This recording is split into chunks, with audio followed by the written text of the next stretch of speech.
திமுகவின் பவள விழாவில் AI தொழில்நுட்பம் மூலம் மறைந்த முன்னாள் முதலமைச்சர் கருணாநிதி மாநாட்டில் வாழ்த்துரை வழங்க உள்ளார். சென்னை நந்தனத்தில் உள்ள YMCA மைதானத்தில் திமுகவின் 75வது ஆண்டு பவள விழா மற்றும் முப்பெரும் விழா இன்று மாலை நடைபெறுகிறது. விழாவில் 1 லட்சத்திற்கும் அதிகமானோர் பங்கேற்கும் வகையில் இருக்கைகள் போடப்பட்டுள்ளன. 18 இடங்களில் LED திரைகள், 170 அடி நீளத்திற்கு கோட்டை வடிவிலான முகப்பு அமைக்கப்பட்டுள்ளது.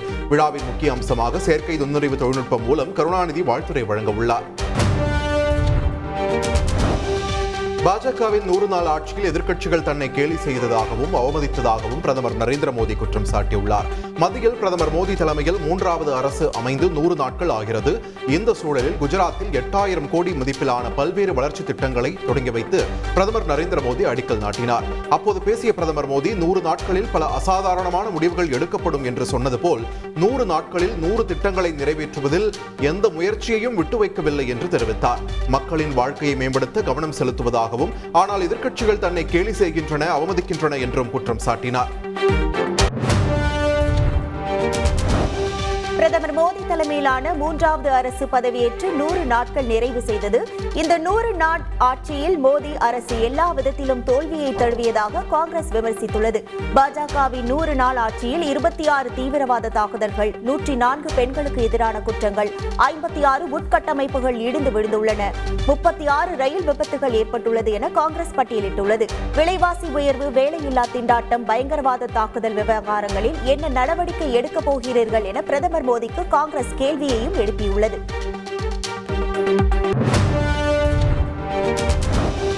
குண்டாசை ரத்து செய்தால் சவுக்கு சங்கர் ஜாமீனில் வெளியில் வந்து கஞ்சா விற்பார் என்று தமிழக அரசு உச்சநீதிமன்றத்தில் பதில் மனு தாக்கல் செய்துள்ளது. இது தொடர்பான வழக்கு விசாரணையின் போது குண்டாசை ரத்து செய்தால் ஜாமீன் வெளியில் வந்து பிறருக்கு மீண்டும் கஞ்சா விநியோகம் செய்வார் என்று தமிழக அரசு தெரிவித்துள்ளது.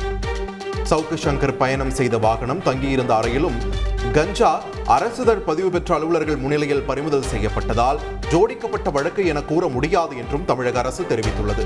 மனுவை உச்சநீதிமன்றம் மீண்டும் விசாரிக்கிறது. அமெரிக்கா பயண தோல்வியை திசை திருப்பவே முதலமைச்சர் ஸ்டாலினும் திருமாவளவனும் மதுவிலக்கு டிராமாவை அரங்கேற்றியிருப்பதாக மத்திய இணையமைச்சர் எல் முருகன் விமர்சித்துள்ளார். விருதுநகரில் செய்தியாளர்களை சந்தித்த அவர் கூட்டணி ஆட்சி குறித்து பாஜகவிடம் கற்றுக்கொள்ள வேண்டும் எனவும் அவர் தெரிவித்தார்.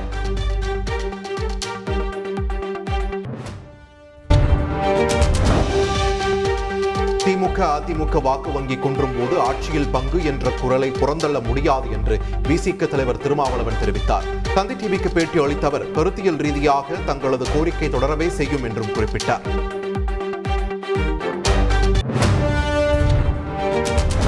விசிக நடத்தும் மது விலக்கு மாநாட்டிற்கு அக்கட்சியின் தொண்டர்களே மது அருந்தாமல் வர வேண்டும் என பாஜக ஒருங்கிணைப்பு குழு தலைவர் H. ராஜா கருத்து தெரிவித்துள்ளார். மது விலக்கு குறித்து முதலில் தொண்டர்களுக்கு எடுத்து கூறுங்கள் எனவும் அவர் கூறினார்.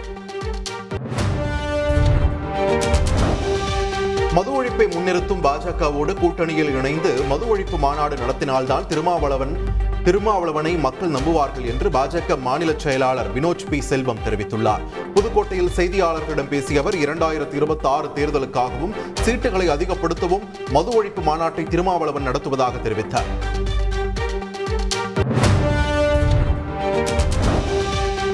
மாநில அரசு நினைத்தால் மதுக்கடைகளை மூடலாம் என்று அதிமுக முன்னாள் அமைச்சர் KP முனுசாமி தெரிவித்துள்ளார். வருடத்திற்கு வருடம் மது விற்பனை அதிகரித்துக் கொண்டு இருப்பதாகவும் அவர் தெரிவித்தார்.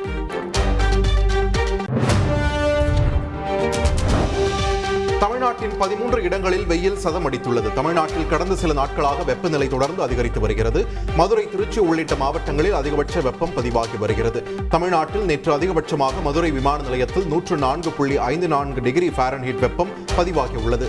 அதேபோல் நாகை, ஈரோடு, சென்னை, கரூர், அதிராம்பட்டினம், கடலூர், திருச்சி உள்ளிட்ட இடங்களிலும் வெயில் சதம் அடித்துள்ளது.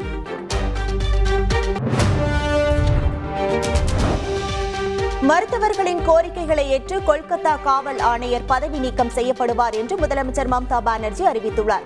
மாணவர்களிடம் நடத்திய 3 மணி நேர பேச்சுவார்த்தைக்கு பிறகு செய்தியாளர்களிடம் பேசிய மம்தா பானர்ஜி, இளம் மருத்துவர்கள் முன்வைத்த 4 கோரிக்கைகளில் 3 ஏற்றுக்கொள்ளப்பட்டதாக தெரிவித்தார். கொல்கத்தா காவல் ஆணையர் வினீத் குமார் கோயல் ராஜினாமா செய்ய உள்ளதாகவும், வடக்கு இணை ஆணையர் அபிஷேக் குப்தாவை நீக்க முடிவு செய்துள்ளதாகவும் மம்தா பானர்ஜி கூறினார். சுகாதாரத்துறையில் 3 பேரை நீக்க வலியுறுத்தியதாகவும், மருத்துவ கல்விக்கான இயக்குநர், சுகாதார சேவைக்கான இயக்குநர் ஆகிய 2 பேரை நீக்க முடிவு செய்துள்ளதாகவும் மம்தா தெரிவித்தார். வயநாடு நிலச்சரிவால் இறந்த உடலை தகனம் செய்ய 75,000 ரூபாய் செலவிட்டதாக கேரள அரசு வெளியிட்ட தகவலால் சர்ச்சை ஏற்பட்டுள்ளது. மீட்பு பணியில் ஈடுபட்ட வீரர்கள் தன்னார்வலர்களுக்கு உணவு மற்றும் தண்ணீருக்காக 10 கோடி ரூபாயும் அவர்கள் தங்குவதற்கான இடத்திற்கு வாடகையாக 15 கோடி ரூபாயும் செலவிடப்பட்டிருப்பதாக தெரிவிக்கப்பட்டுள்ளது. நிவாரண முகாம்களுக்கு உணவுக்கு 8 கோடி ரூபாயும் செலவிடப்பட்டுள்ளதாக தெரிவிக்கப்பட்டுள்ளது. இந்த நிலையில் நிலச்சரிவில் முற்றிலுமாக இடிந்த வீட்டிற்கு 1,30,000 ரூபாயும் விளைநிலங்களுக்கு 1 ஹெக்டேருக்கு 50,000 ரூபாயும் குறைவாகவே நிவாரணம் வழங்கியுள்ளதாக குற்றச்சாட்டு எழுந்துள்ளது. வயநாடு நிலச்சரிவுக்கான பேரிடர் நிதி குறித்து செய்தியாளர்கள் எழுப்பிய கேள்விக்கு உங்கள் முதலமைச்சரிடம் கேளுங்கள் என மத்திய அமைச்சர் சுரேஷ் கோபி பதிலளித்தது சர்ச்சையை ஏற்படுத்தியுள்ளது. கேரள மாநிலம் கொச்சியில் நடைபெற்ற நிகழ்ச்சியில் பங்கேற்ற போது வயநாடு நிலச்சரிவுக்கு நிவாரணம் வழங்காதது குறித்து செய்தியாளர்கள் எழுப்பிய போது அமைச்சர் சுரேஷ் கோபி கோபமடைந்தார். வயநாடு பேரிடரின் போது செலவிடப்பட்ட தொகை குறித்து வெளியான புள்ளி விவரங்கள் உண்மைக்கு மாறானவை என்று முதலமைச்சர் பினராயி விஜயன் விளக்கம் அளித்துள்ளார். தேசிய பேரிடர் நிவாரண நிதியின் விதிமுறைகளின்படி தயாரிக்கப்பட்ட குறிப்பாணை தவறாக சித்தரிக்கப்படுவதாகவும் முதலமைச்சர் பினராயி விஜயன் அறிக்கை வெளியிட்டுள்ளார். தவறான புள்ளி விவரங்களை வெளியிட்டு பெரிதுபடுத்தி பிரச்சாரம் செய்வது மாநில நலனுக்கு எதிரானது என்றும் புனரமைப்பு பணிகளை மேற்கொண்டு வரும் அரசின் செயல்பாடுகளை சீர்குலைக்கும் நோக்கம் கொண்டது என்றும் பினராயி விஜயன் விமர்சித்துள்ளார்.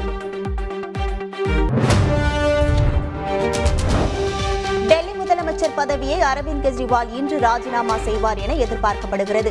டெல்லி மதுபான கொள்கை முறைகேடு வழக்கில் அரவிந்த் கெஜ்ரிவாலுக்கு ஜாமீன் வழங்கிய உச்சநீதிமன்றம் வழக்கு குறித்து ஊடகங்களில் பேசக்கூடாது, முதல்வர் அலுவலகம் செல்லக்கூடாது என பல்வேறு கட்டுப்பாடுகளை விதித்தது.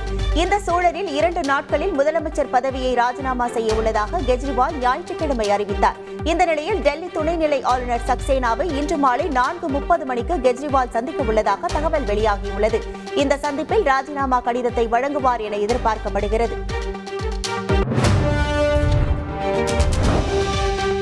ஜம்மு காஷ்மீர் யூனியன் பிரதேச சட்டப்பேரவைக்கு நாளை முதல் 3 கட்டங்களாக தேர்தல் நடைபெற உள்ள நிலையில் முதற்கட்ட தேர்தலுக்கான பிரச்சாரம் நேற்று மாலையுடன் நிறைவு பெற்றது. ஜம்மு காஷ்மீரில் 3 இடங்களில் மத்திய உள்துறை அமைச்சர் அமித் ஷா தேர்தல் பிரச்சாரம் மேற்கொண்டார். காஷ்மீர் பிராந்தியத்தில் 16 தொகுதிகளிலும் ஜம்முவில் 8 தொகுதிகளிலும் முதற்கட்ட தேர்தல் நடைபெற உள்ளது குறிப்பிடத்தக்கது.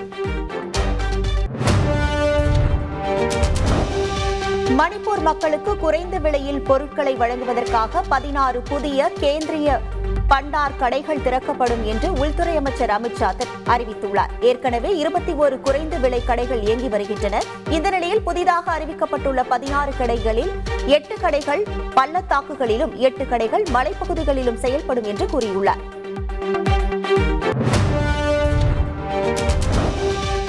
மக்களவை எதிர்க்கட்சித் தலைவர் ராகுல் காந்தி நாக்கை அறுப்பவருக்கு 11 லட்சம் ரூபாய் பரிசாக வழங்கப்படும் என்று சிவசேனா எம்எல்ஏ சஞ்சய் கேக்வாட் அறிவித்திருப்பது பரபரப்பை ஏற்படுத்தியிருக்கிறது.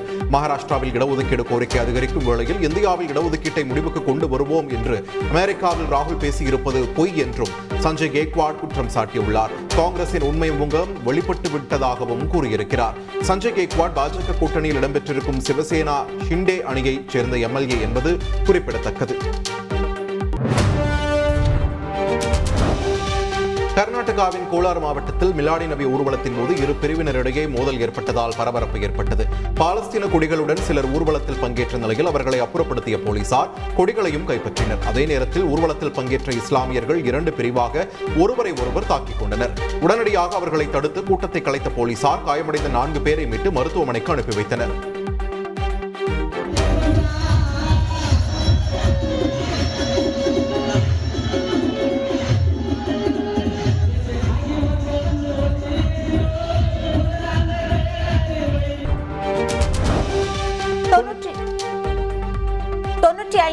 அகில இந்திய முருகப்பா தங்கக்கோப்பை ஹாக்கி தொடரை வரும் 19ஆம் தேதி தொடங்க உள்ளது. செய்தியாளர்களை சந்தித்த நிர்வாக குழுவினர் எழும்பூர் ராதாகிருஷ்ணன் மைதானத்தில் இந்த போட்டிகள் நடைபெறும் என்றும் வரும் 19ஆம் தேதி தொடங்கும் இந்த போட்டிகள் வரும் 29ஆம் தேதி வரை நடைபெறும் என்றும் தெரிவித்தனர். இந்த போட்டியில் வெல்லும் அணிக்கு 7 லட்சம் ரூபாய் பரிசு தொகை வழங்கப்பட உள்ளது குறிப்பிடத்தக்கது.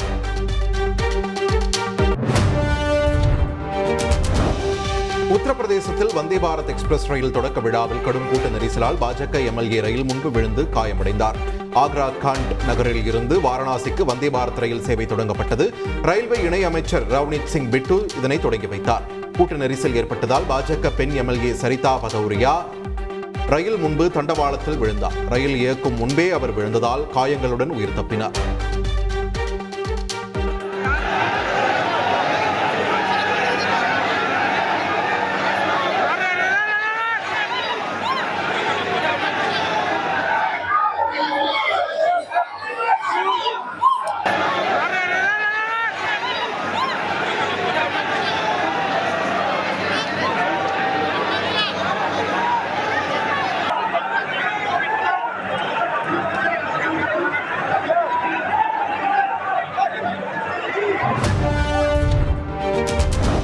காஷ்மீர் சட்டசபை தேர்தலுக்கான தேர்தல் அறிக்கையை காங்கிரஸ் கட்சி வெளியிட்டுள்ளது. இதுகுறித்து செய்தியாளர்களிடம் பேசிய ஜம்மு காஷ்மீர் காங்கிரஸ் தலைவர் தாரிக் ஹமீத் கர்ரா, காஷ்மீருக்கு மாநில அந்தஸ்து வழங்கப்படும் என தேர்தல் அறிக்கையில் கூறப்பட்டுள்ளதாக தெரிவித்தார். குடும்ப தலைவிகளுக்கு மாதம் 3000 ரூபாய், சுய உதவிக்குழுக்களுக்கு 5 லட்சம் ரூபாய் வட்டியில்லா கடன், மாவட்டம் தோறும் சூப்பர் ஸ்பெஷாலிட்டி மருத்துவமனை உள்ளிட்ட வாக்குறுதிகள் அளிக்கப்பட்டுள்ளதாக கூறினார்.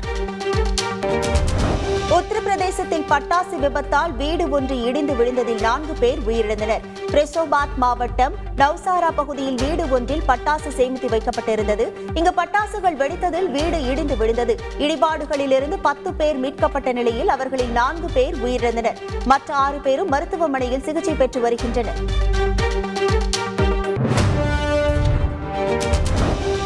சத்தீஸ்கர் மாநிலத்தில் 3 ஐஇடி குண்டுகளை பாதுகாப்பு படை கண்டெடுத்து பாதுகாப்பாக செயலிழக்கச் செய்தனர். நக்சல் ஆதிக்கம் நிறைந்த சுக்மா மாவட்டத்தில் வெவ்வேறு பகுதிகளில் நடத்தப்பட்ட தேடுதல் வேட்டையின் போது 3 ஐஇடி வெடிகுண்டுகள் கண்டெடுக்கப்பட்டன. அவை அனைத்தும் பாதுகாப்பான முறையில் எடுத்துச் செல்லப்பட்டு தனி இடத்தில் வைத்து பாதுகாப்பு படையினர் செயலிழக்கச் செய்தனர். அமெரிக்க முன்னாள் அதிபர் டிரம்பிற்கான பாதுகாப்பு பலப்படுத்தப்பட்டுள்ளது. அதிபர் தேர்தலில் குடியரசுக் கட்சி வேட்பாளராக களமிறங்கியுள்ள டிரம்ப் மீது 2 முறை துப்பாக்கி சூடு சம்பவம் நடைபெற்றது. பெரும் அசம்பாவிதம் ஏற்படாவிட்டாலும் அரசியலில் இது பேசு பொருளானது. இந்த நிலையில் நியூயார்க் நகரில் நடைபெறும் பிரச்சார ஊர்வலத்தில் பங்கேற்க வரும் டிரம்பிற்காக பாதுகாப்பு பல மடங்கு பலப்படுத்தப்பட்டுள்ளது.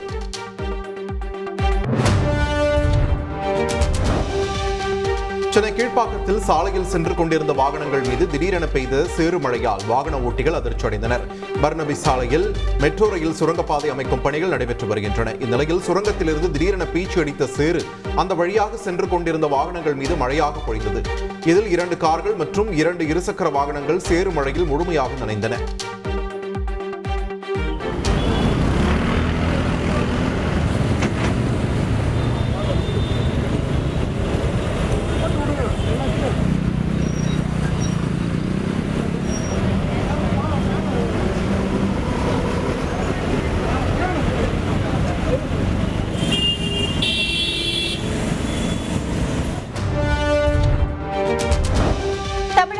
கழகத்தின் மாநாட்டுக்கு விஜய் அழைத்தால் கண்டிப்பாக செல்வேன் என நடிகர் விஜய் ஆண்டனி தெரிவித்துள்ளார்.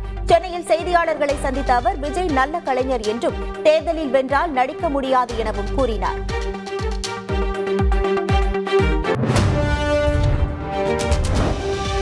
வாழை திரைப்படத்தின் 2ஆம் பாகம் நிச்சயம் வெளிவரும் என்று இயக்குனர் மாரி செல்வராஜ் தெரிவித்துள்ளார். சென்னை தேனாம்பேட்டையில் வாழை திரைப்படத்தின் 25ஆம் நாள் வெற்றி விழா நடைபெற்றது. படத்தில் பணிபுரிந்த அனைத்து கலைஞர்களுக்கும் மாரி செல்வராஜ் நினைவு பரிசினை வழங்கினார். இதனையடுத்து மேடையில் பேசிய அவர் தன்னிடம் ஏராளமான கதைகள் உள்ளதாகவும் அனைத்தையும் சொல்லிவிட்டுதான் போவேன் என்றும் தெரிவித்தார்.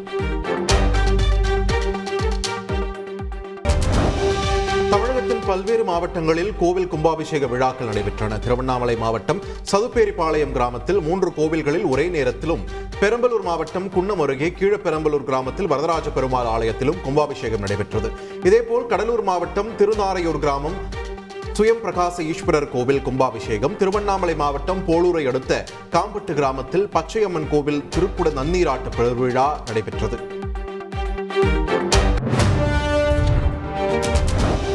கரூரில் நடராஜர் சிலையை காணவில்லை என கூறி பக்தர்கள் கோவிலில் அமர்ந்து போராட்டத்தில் ஈடுபட்டனர். கரூரின் மையப்பகுதியில் உள்ள கல்யாண பசுபதீஸ்வரர் கோவிலில் நடராஜர் சிலைக்கு அபிஷேகம் நடைபெறும் என கோவில் நிர்வாகம் சார்பில் அறிவிப்பு பலகையில் எழுதப்பட்டிருந்தது. ஆனால் சிலைக்கு அபிஷேகம் நடத்தாமல் நடராஜர் படத்துக்கு மட்டும் பூஜை நடைபெற்றதால் அதிர்ச்சி அடைந்த சிவனடியார்கள் சிலையை காணவில்லை என கூறி காத்திருப்பு போராட்டத்தில் ஈடுபட்டனர்.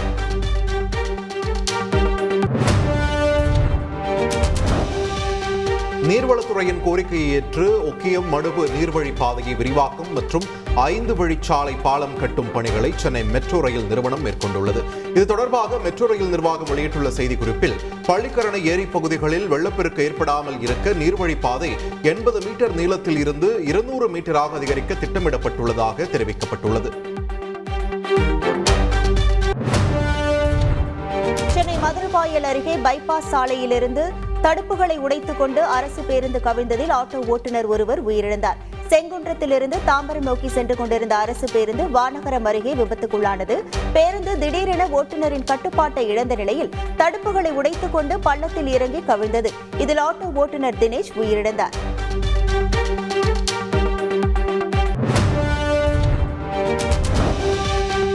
நெல்லை மாவட்டம் நாங்குநேரியில் சுங்கச்சாவடி கட்டண உயர்வை கண்டித்து மறியலில் ஈடுபட்ட மனிதநேய மக்கள் கட்சியினர் 300க்கும் மேற்பட்டவர்கள் கைது செய்யப்பட்டனர்.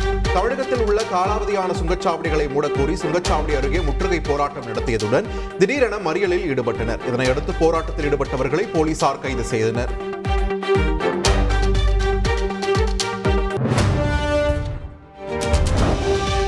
மாவட்டம் விக்கிரவாண்டி சுங்கச்சாவடியில் வாகனங்கள் செல்லும் வழியை மறித்து மனிதநேய மக்கள் கட்சியினர் போராட்டத்தில் ஈடுபட்டனர்.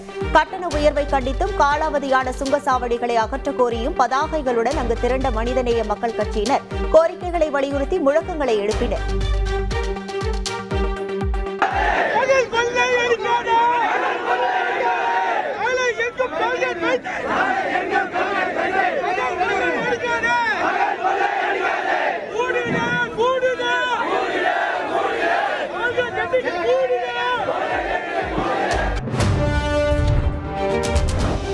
செங்கல்பட்டு அருகே உள்ள பரனூர் சுங்கச்சாவடி காலாவதியான நிலையிலும் கட்டணம் வசூலிக்கப்படுவதை கண்டித்து மனிதநேய மக்கள் கட்சித் தலைவர் ஜவஹாருல்லா தலைமையில் ஆர்ப்பாட்டம் நடைபெற்றது.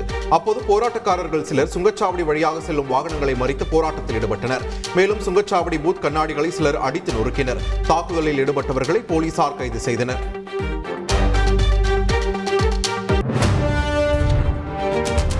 மாவட்டம் கும்மிடிப்பூண்டி அருகே சீல் வைக்கப்பட்ட கோவில் திறக்கப்பட்டு பட்டியலின மக்கள் வழிபாடு நடத்த அனுமதிக்கப்பட்டனர். வழுதலம்பேடு கிராமத்தில் உள்ள எட்டியம்மன் கோவிலில் வழிபாடு நடத்துவது தொடர்பாக பட்டியலின மக்களுக்கும் மாற்று சமூகத்தை சேர்ந்த மக்களுக்கும் இடையே மோதல் ஏற்பட்டது. இதையடுத்து ஆட்சியர் முன்னிலையில் கோவிலை திறந்து வைத்ததுடன் பட்டியலின மக்களை சுவாமி தரிசனம் செய்ய அனுமதித்தனர். திண்டுக்கல் மாநகராட்சி 40வது வார்டு பகுதியில் அமைக்கப்பட்டு வரும் தார் சாலையை கையால் தொட்டாலே பெயர்ந்து வரும் வீடியோ சமூக வலைதளங்களில் வேகமாக பரவி வருகிறது. பழைய தார் சாலைகளை முறையாக அகற்றாமல் மேல் பகுதியில் பெயரளவில் புதிய தார் சாலை அமைக்கப்பட்டிருப்பதாக அப்பகுதி மக்கள் குற்றம் சாட்டியுள்ளனர்.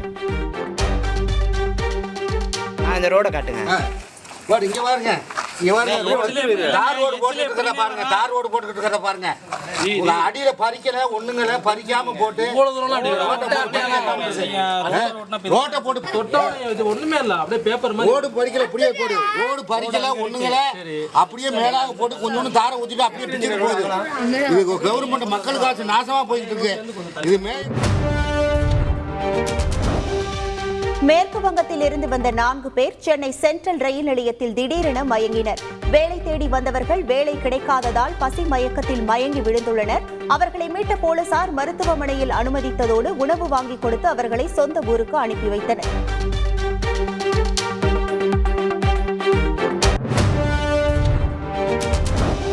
திருவாரூர் மாவட்டம் திருத்துறைப்பூண்டியில் வெங்காய மூட்டையுடன் டாடா ஏஸ் வாகனத்தை திருடிச் சென்றவர் கைது செய்யப்பட்டார். சாலையோரமாக நிறுத்தியிருந்த தனது டாடா ஏஸ் வாகனத்தை காணவில்லை என்று பாஸ்கர் என்பவர் புகார் அளித்தார். இதன் பேரில் போலீசார் வாகன தணிக்கையில் ஈடுபட்டனர். அப்போது மன்னார்குடியைச் சேர்ந்த அருண்ராஜ் என்பவர் திருடப்பட்ட வாகனத்துடன் சிக்கினார். மாவட்டம் கூடலூர் அருகே பழமையான பாலத்தில் இருந்து பிரிக்கப்பட்ட இரும்புகள் மாயமான விவகாரம் பரபரப்பை ஏற்படுத்தியுள்ளது. கார்குடி மற்றும் தெப்பக்காடு அருகே நூற்றாண்டு கடந்த 2 பாலங்கள் உடைக்கப்பட்டு 2 புதிய பாலங்கள் கட்டப்பட்டன. முன்னதாக ஆங்கிலேயர்களால் கட்டப்பட்ட 2 பாலங்களில் அடிப்பகுதி முழுவதும் மிகப்பெரிய இரும்புகளால் உருவாக்கப்பட்டது. அந்த இரும்புகள் அகற்றப்பட்டு புதிய பாலங்களின் அருகில் வைக்கப்பட்டது. இந்த நிலையில் அந்த ராட்சத இரும்புகள் திடீரென மாயமாகியுள்ளன.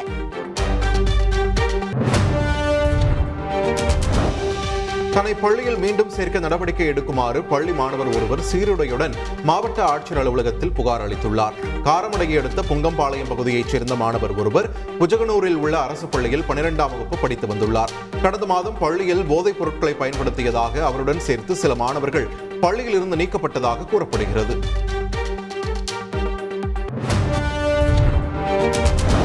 திருப்பூர் மாவட்டம் பல்லடத்தில் 2 சக்கர வாகனமும் காரும் மோதி விபத்து ஏற்பட்டது. பல்லடத்தில் கார் மற்றும் 2 சக்கர வாகனம் மோதிய சிசிடிவி காட்சிகள் வெளியாகியுள்ளன. ஒரு வழி பாதையில் சென்ற கார் எதிரே வந்த 2 சக்கர வாகனத்தின் மீது மோதி விபத்துக்குள்ளான நிலையில் போலீசார் விசாரணை நடத்தி வருகின்றனர். தருமபுரி மாவட்டம் அரூர் பேருந்து நிலையம் அருகே உள்ள டிரான்ஸ்பார்மரில் திடீரென தீப்பற்றி எரிந்தது. விரைந்து வந்த தீயணைப்புத் துறையினர் உடனடியாக இந்த தீயை அணைத்தனர். போக்குவரத்து அதிகம் உள்ள இந்த பகுதியில் ஏற்பட்ட தீ விபத்தால் சிறிது நேரம் சலசலப்பு ஏற்பட்டது.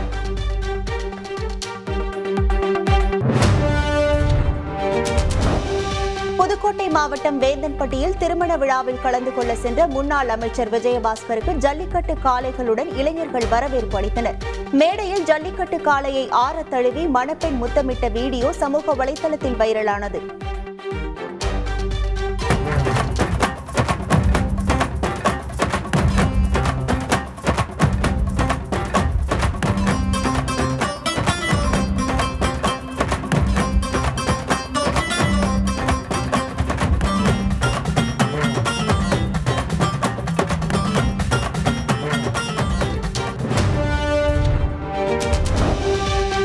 திருச்சி மாவட்டம் சமயபுரம் அருகே ஓணம் பண்டிகையை கொண்டாடும் விதமாக தனியார் கல்லூரி மாணவர்கள் சிலர் அட்டகாசத்தில் ஈடுபட்டனர்.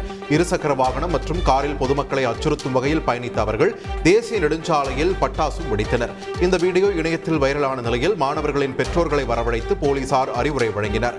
மாணவர்கள் சிலரை தனியார் கல்லூரி நிர்வாகம் இடைநீக்கம் செய்துள்ளது.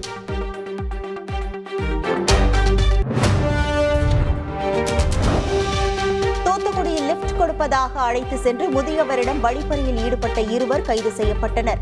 வெள்ளாளன் விளை பகுதியைச் சேர்ந்த முதியவர் ஜெய்சிங் சாமுவேலுக்கு லிப்ட் கொடுப்பதாக அழைத்து சென்று அவரிடமிருந்த ஒரு செல்போன் மற்றும் ஒரு சவரன் தங்க மோதிரத்தை 2 இளைஞர்கள் பறித்து சென்றனர். இதுகுறித்த புகாரின் பேரில் ஆனந்தகுமார் மற்றும் சிவா ஆகிய 2 பேர் கைது செய்யப்பட்டனர்.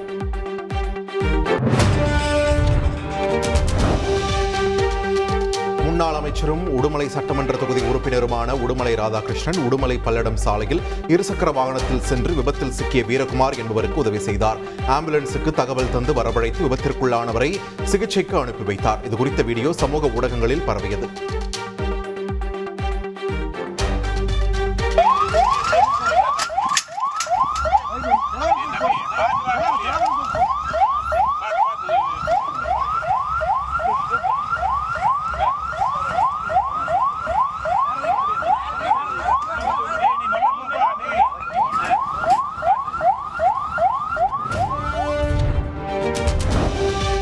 பிரதமர் மோடியின் புகைப்படத்தை சிறுதானியங்களை கொண்டு வரைந்து சிறுமி ஒருவர் உலக சாதனை படைத்துள்ளார்.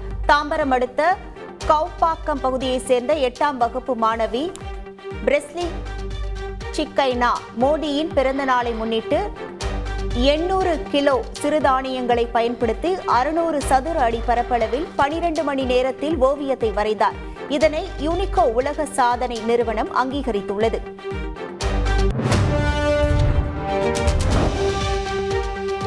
மயிலாடுதுறையில் விபத்தில் சிக்கிய தொழிலாளி ஆட்சியர் அலுவலகத்திற்கு வந்து புகார் மனு அளித்தார். செங்குடி கிராமத்தைச் சேர்ந்த சுந்தர் ராஜு பைக்கில் லிப்ட் கேட்டு சென்றபோது விபத்தில் சிக்கினார். அவரது கை கால்களில் எலும்பு முறிவு ஏற்பட்டது. திருவாரூர் அரசு மருத்துவக் கல்லூரி மருத்துவமனையில் சிகிச்சை பெற்று வந்த அவர் டிஸ்சார்ஜ் செய்யப்பட்ட நிலையில் ஆட்சியர் அலுவலகத்திற்கு வந்த அவர் விபத்து தொடர்பாக போலீசார் நடவடிக்கை எடுக்கவில்லை என்று மனு அளித்தார். அதான் சார் குத்தால காவல் நிலையத்தில் கம்ப்ளைண்ட் கொடுத்து சார் என்கிட்ட வந்து வாக்குமூலம் வந்து ஒரு 10 பேப்பர் கையெழுத்து வைக்க போனாங்க. இது வரைக்கும் எஃப்ஐஆர் போட்டு அந்த வக்கீல் சார் பாலாண்டு ஒரு வக்கீல் ஆமாம் சார் டாக்டர் சார் யாரும் தெரியல சார் எஸ்என் சேகர் சொல்லிட்டு போக முடியும் சார். நீங்கள் அதை கூட்டிகிட்டு போயிட்டு எஃப்ஐஆர் போட சொல்லுங்க. கோரிக்கை வந்து நடவடிக்கை எடுக்கணும் சார். ரெண்டாவது என் வாழ்ந்த பொருளுக்கு நான் மாதம் 5000 பணம் கட்டணும். பையனுக்கு டெய்லி ஸ்கூலுக்கு 50 ரூபா கொடுக்கணும் சார். வேறு வருமானம் கிடையாது. வருது கூட காசு அப்ளிகேஷன் எழுதி வாங்குங்க. இந்த மாதிரி ஏதாவது பண்ணலாம். ஊட்டியில் 2வது பருவ சீசன் தொடங்கியுள்ள நிலையில் சுற்றுலா பயணிகளின் எண்ணிக்கை அதிகரித்துள்ளது. அரசு தாவரவியல் பூங்காவில் மலர்ந்துள்ள லட்சக்கணக்கான பூக்களை சுற்றுலா பயணிகள் ரசித்து வருகின்றனர். சுற்றுலா பயணிகளின் வருகை அதிகரித்துள்ளதால் போக்குவரத்து நெரிசலும் ஏற்பட்டுள்ளது. செக் குடியரசு நாட்டின் வடக்கு பிராந்தியம் கனமழை வெள்ளப்பெருக்கால் கடும் பாதிப்பை சந்தித்துள்ள நிலையில் மீட்புப் பணிகள் தொடர்கின்றன. ஒஸ்ட்ராவா நகரில் உள்ள குடியிருப்புகள் மற்றும் தொழிற்சாலைகளை வெள்ள நீர் சூழ்ந்துள்ளது. இந்நிலையில் வெள்ளத்தில் சிக்கியவர்களை ஹெலிகாப்டர்கள் உதவியுடன் மீட்புப் படையினர் பத்திரமாக மீட்கும் காட்சிகள் வெளியாகியுள்ளன.